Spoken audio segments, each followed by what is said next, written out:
I would now like to invite Ms. Ming Yang Sun and Ms. Katherine Wu to conclude this presentation on classical Chinese.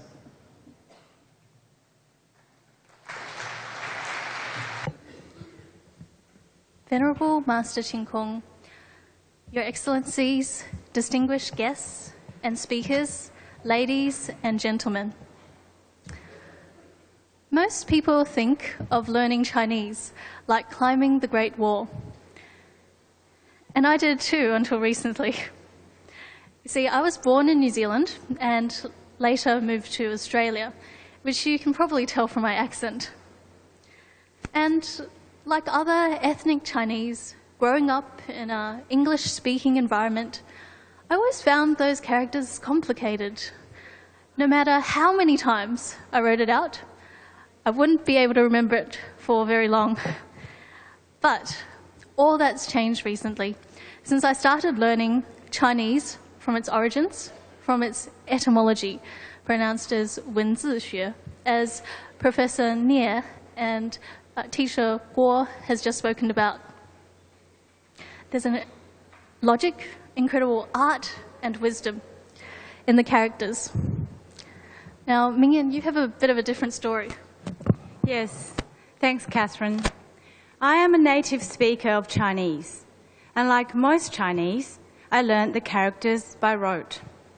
It wasn't until I was asked by my Australian friends what the different parts of the character meant that I realized I have been taking them for granted. From my recent study of its origins, the character's origins, also known as etymology, I have discovered an amazing cultural heritage with so much to offer. So today, Ming and I will take you through, in about 20 minutes, two amazing features of the Chinese characters, and that's timelessness and universality. First, the characters are timeless. We know that the Chinese writing system is one of the oldest writing systems still in use today. And if we think about it, it's really quite a miracle that it's survived for thousands of years. How did this happen? Well, let's have a look at the words of the renowned British historian Dr. Arnold Toynbee. If a Greek person from the 5th century BC came back to life in Greece today and tried to talk to the locals, he wouldn't be understood. And why is that, Ming?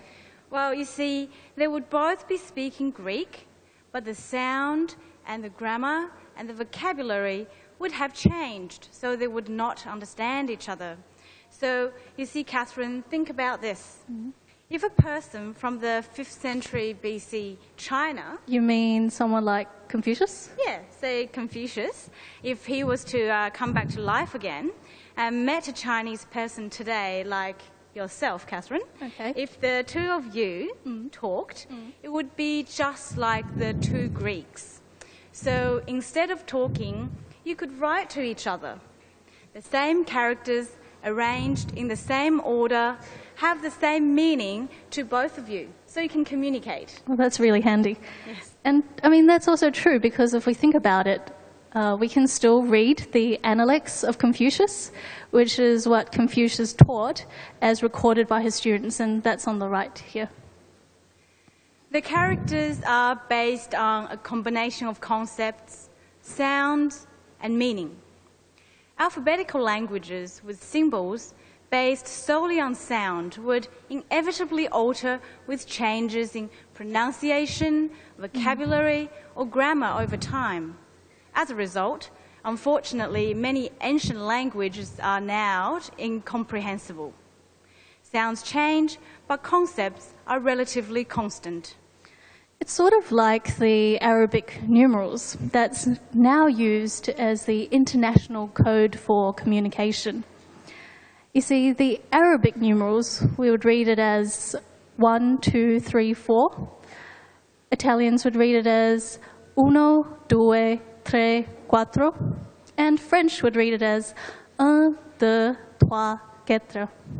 So, as you can see, different languages produce these symbols differently, but the numbers have an inherent meaning independent of the way they're pronounced. Sounds change, but the concepts are timeless.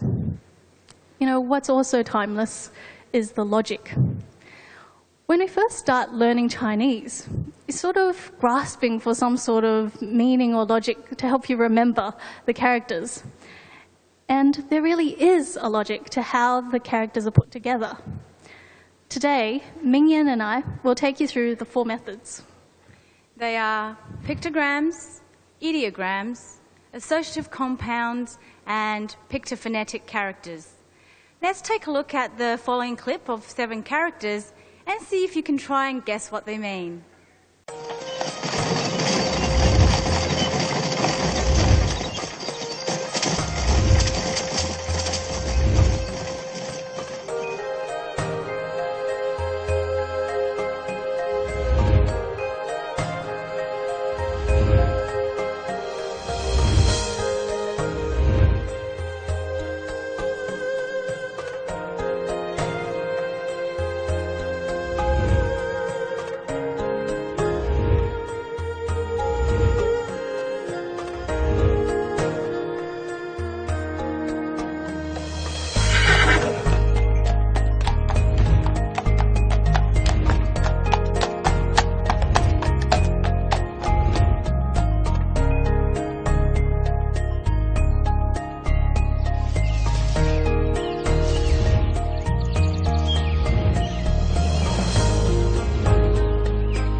Is this a sign for uncle?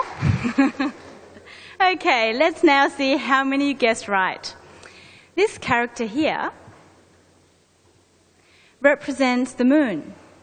No matter where we come from, we mostly see the moon as crescent-shaped, hence the crescent shape of the character for moon. At the bottom of this slide are the ancient forms of the characters, starting from the earliest on the left. The modern script we use today is at the top. You can see how the form has evolved slightly over time. This was due to the writing tools and surfaces used.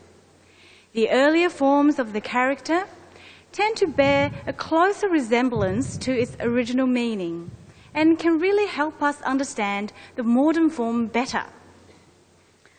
Let's look at the next one. The character for water looks like the flowing water. As we can see, there was originally 2 strokes almost parallel on either side of a central line to represent the flow of water. But for convenience of writing, the strokes have now joined together, as you can see in the modern form at the very top right. This is the character for our ears. We can appreciate that it clearly takes the shape of an ear. Next, we have, well, a horse is a horse, of course. This is the character for horse. We can see the earliest form on the left, that the horse is really rearing up on its back legs. Continuing on the theme of animals, this is a turtle, and if you can look at the top, the modern form on the top, there's a head at the top, a tail at the bottom, its shell on the right, and feet on the left. Can you see it? On first glance, there seems to be a lot of strokes, and it's definitely one of the characters that I struggled with when I was much younger. But after we understand the picture that it comes from, it's much, much easier. The next one is cart or vehicle. The square box in the middle represents the wheel and its spokes. Next is the character for tree or wood. The branches are at the top and its roots are at the bottom. So as we can see, all these characters, not all of them, but all these characters were originally sketches or outlines of an object based on its characteristic traits. These are called pictograms, method number 1, and are the earliest method of creating the characters. But ladies and gentlemen, Chinese is more than just pictograms. The characters were created to communicate ideas and concepts using different methods, which we will look at now. The next type of characters is called the ideograms. Ideograms are used to express more abstract ideas that could not just be simply drawn. For example, if we look at the tree character and add a stroke indicating its lower part, the roots, it becomes a character for root or foundation. Not only does it mean the foundation of the tree, but it also means the fundamental part or origin of something. And if we add another stroke, a stroke, to the upper part of the tree, it indicates the end or tip of the branch. Again, not only does it mean the extremity of the branch, but also the end stage or final part of something. So these more abstract concepts are expressed through the method of ideograms, and they are known as 指示 in Chinese. So we've seen pictograms for simple depictions and ideograms for more abstract concepts. The next category we'll be looking at is associative compounds. Now, that basically just means a combination of characters that are associated to make a new meaning and therefore a new character. For example, if we put two trees together, it becomes the character for forest. More trees together, and you get the character for jungle. Looks like a lot of strokes, but really, it's just 3 tree characters. So the tree that forms part of these new characters brings along its meaning. The last method we'll look at today is pict phonetics. One part of the character relates to meaning, while the other provides its sound. For example, 2 types of river. Both have the water element, that is the 3 dots on the left. So how do you tell them apart? Well, from the sound of their waters. The famous Yangtze River in China, the sound of its water against the rocks is gong, gong, gong. Hence, the character takes its sound and is pronounced as jiang. The Yellow River's water, splashing against the sand, sounds like ho, ho, ho. So this type of river gave the character the sound of he. These are pictophonetic characters because one part relates to the meaning and the other relates to the sound. So now we've seen the 4 methods of creating the characters. And these basic principles haven't changed for thousands of years. That sort of wraps up the feature of timelessness. Yeah, let's now move on to universality. In this part, we will consider this feature in terms of universal observations and values. The characters are based on observations that are the same everywhere. This means no matter where we come from, everyone in the world can relate to it. For example, no matter where we are, the sun will always rise in the east and set in the west. Speaking of which, this is the character for east. We can clearly see it's made up of the tree character again, with the sun in the middle. And the sun here is more fuller compared to the crescent shape of the moon that we saw before. Here, the character at the top represents the sun rising behind the trees. And we can sort of just imagine the sunlight filtering through the trees, like this photo here. So where does the sun rise? well, in the east. So this is the character for the East. And this brings us to the character for West. Well, the ancient form of the character for West was actually the picture of a bird sitting on top of its nest. So, Katherine, how does this relate to West? Well, Ming, think about it. When do birds go back to their nest?